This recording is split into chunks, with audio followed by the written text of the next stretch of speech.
Salut mes soldats et bienvenue sur Strong and Fit by Antoine. Aouh! Aujourd'hui, ça fait exactement 4 mois jour pour jour que je me suis blessé au poignet juste là à la boxe et je me suis dit que comme je reprends le sport en ce moment, c'était la meilleure période pour vous faire une vidéo sur comment bien débuter ou bien reprendre une pratique sportive de façon intelligente, structurée pour maximiser votre efficacité à l'entraînement et surtout dépasser les obstacles du débutant et tous les obstacles qui vont se mettre en travers de votre chemin si vous débutez une nouvelle dynamique sportive. Je vais essayer de vous faire cette vidéo en une seule traite, sans la monter, sans la couper, tout simplement parce que j'ai eu dans mes commentaires il y a quelques jours un mec qui m'a dit « Oui, t'es vachement bon, mais oui, t'es incapable de parler 10 minutes sans faire un cut. » Boum! Donc défi du jour, faire cette vidéo en une seule traite. Donc quoi qu'il arrive, je ne couperai pas, je n'éditerai pas et je ne reprendrai pas cette vidéo du début. C'est right now, restez accrochés, on est parti. Je vais donc aujourd'hui vous donner 5 conseils pour ou débuter une activité physique, que ce soit du fitness, de la muscu, de la boxe, ce qui vous plaît, ou alors reprendre si comme moi vous avez été soumis à une période d'arrêt prolongée et pénible. 5 conseils. Le premier conseil, il est tout bête, c'est just show up. Just show up en anglais, ça veut dire pointez-vous. Soyez là, soyez au rendez-vous, soyez là où vous aviez prévu d'être, là où votre calendrier vous a dit aujourd'hui tu as une séance. Ça paraît tout bête, mais simplement le fait de ramener son cul à la salle et de se pointer là où on est censé être, c'est-à-dire à l'entraînement, déjà vous avez fait 80% du boulot. Est-ce que ça vous est déjà arrivé, si vous vous entraînez ou que vous êtes déjà entraîné par le passé,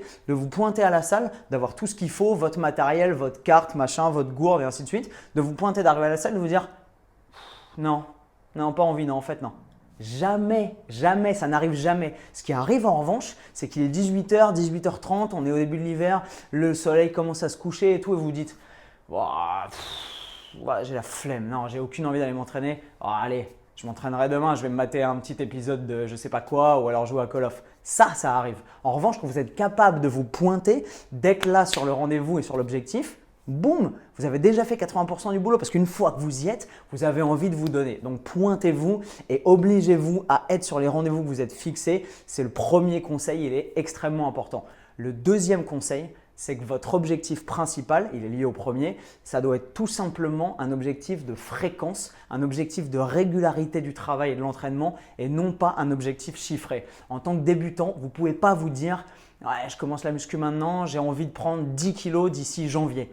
Ça n'a aucun sens. Moi, en tant que coach, vous, en tant qu'athlète, vous ne savez pas si vous êtes capable de prendre 10 kilos d'ici janvier ou peut-être 12 kilos d'ici février ou au contraire seulement 6 kilos d'ici mars ou avril. Vous ne savez pas, vous ne connaissez pas votre corps, vous ne connaissez pas votre potentiel de développement. Plutôt que de vous berner en essayant de viser un objectif chiffré qui est une chimère en somme parce que vous ne connaissez pas votre potentiel, réduisez-vous tout simplement au modeste objectif de viser une fréquence optimale. Dites-vous, je vais essayer de manger de façon régulière 4 fois par jour et de façon équilibrée. Dites-vous, je vais essayer de m'entraîner et d'aller à la salle lundi, mercredi, vendredi, 3 fois par semaine. Dites-vous, je vais essayer d'aller à la boxe tous les lundis et les vendredis à chaque fois que le cours est à 19h30.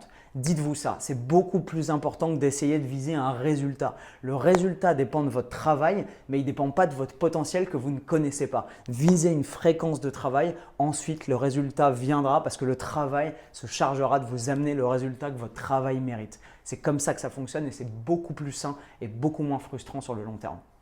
Le troisième conseil, mes soldats, c'est tout simplement dormez. Vous allez vous lancer dans une logique sportive qui est nouvelle, une nouvelle dynamique, une nouvelle hygiène de vie à laquelle vous n'êtes absolument pas habitué. Même si vous vous lancez sur un volume d'entraînement qui va être très léger, vous allez faire 2 ou 3 footings par semaine, vous allez commencer une petite activité de muscu et augmenter progressivement votre volume, vous allez forcément vous soumettre à un changement de rythme, à un changement de dynamique et à une demande énergétique supplémentaire par rapport à ce que vous faisiez. Surtout si par définition, vous ne faisiez rien avant ou vous ne vous entraîniez pas. Dormez, mettez-vous ça dans le crâne, ne négligez pas la récupération pour l'entraînement et le progrès, qu'il soit physique, musculaire, en termes de compétences ou quoi que ce soit. La récupération est aussi importante, sinon plus importante que les phases de travail. Essayez de viser de façon saine 7 à 8 heures de sommeil. Allez vous mettre au lit à des heures régulières et levez-vous à heure fixe. C'est le meilleur conseil que je puisse vous donner. Je ferai très bientôt une vidéo sur la meilleure façon de dormir et d'optimiser son sommeil et ses cycles de récupération. Mais pour l'instant, mettez-vous ça dans le crâne, c'est extrêmement simple. Ne négligez pas le sommeil et dormez suffisamment pour maintenir votre performance, votre niveau d'énergie, vos humeurs, votre progression endocrinienne, la totale. Quatrième conseil, mes soldats, Manger. Manger, c'est tout simple. On peut souvent, quand on se dit « Ah, il faut que je mange de façon optimale, il faut que j'optimise ma nutrition », se perdre dans des complications, des calculs de calories et tout.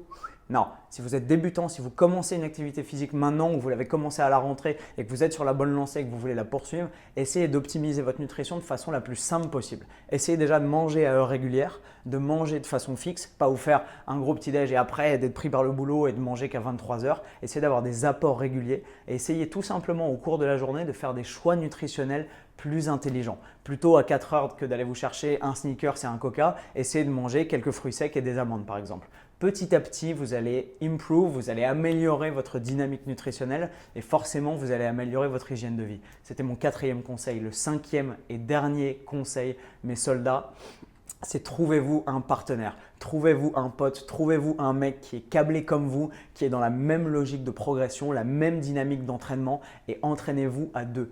Les Américains ont une phrase qui dit « Champions always come in a pair of two ». Les champions sont souvent faits par paire. Pourquoi? Parce que tout simplement, c'est beaucoup plus facile de se dynamiser, de se mettre la pêche et de se motiver quand on est deux. S'il est 18h30, que la nuit commence à tomber, vous êtes chez vous et vous dites « Ah, ouais, j'ai la flemme, j'ai pas envie. » Et que là, à ce moment-là, il y a votre pote qui vous appelle et qui vous dit « Hey buddy, t'es où? Qu'est-ce que tu fais? Tu viens, on part à l'entraînement, je viens te chercher, on se retrouve où et tout. » Vous n'allez pas le planter. Vous allez vous planter vous-même si vous êtes tout seul parce que vous allez vous dire « Ah, c'est pas grave, je m'entraînerai demain. » Mais si vous êtes deux, forcément, vous ne planterez pas votre pote parce que vous n'avez pas envie de passer pour un pigeon aux yeux d'un mec qui a de l'importance pour vous et qui a les mêmes objectifs que vous. Donc, trouvez-vous quelqu'un avec qui avancer. C'est la meilleure façon de pouvoir avancer et être fiable par rapport à soi-même et par rapport à ses objectifs sur le long terme. Voilà mes soldats, la vidéo touche à sa fin. Je ne l'ai pas coupée. Comme vous voyez, il n'y a aucun cut. J'espère que le format vous a plu. Pour moi, c'est beaucoup mieux parce que j'aurai aucun montage à faire. Je vais pouvoir vous produire beaucoup plus de vidéos. Si vous avez aimé cette nouvelle dynamique, dites-le moi dans un petit commentaire. Le mec qui m'a mis un commentaire en disant « Ah, en fait, tu n'es pas capable de faire des vidéos sans faire des cuts toutes les 10 secondes. » S'il la voit et que ça lui plaît, il peut commenter. J'en serais ravi. Et les gars, merci de me suivre encore une fois. On a dépassé un gros cap. La prochaine vidéo que je vais vous faire, c'est une vidéo pour vous remercier d'être 2000 à me suivre aujourd'hui. Ça me fait infiniment plaisir et je vous ai préparé ce week-end une vidéo monumentale qui sortira dans 2-3 jours. Je vous remercie de me suivre et comme d'habitude, je vous retrouve sur Strong and Fit by Antoine pour de nouvelles aventures plus fort et plus fit. Bam!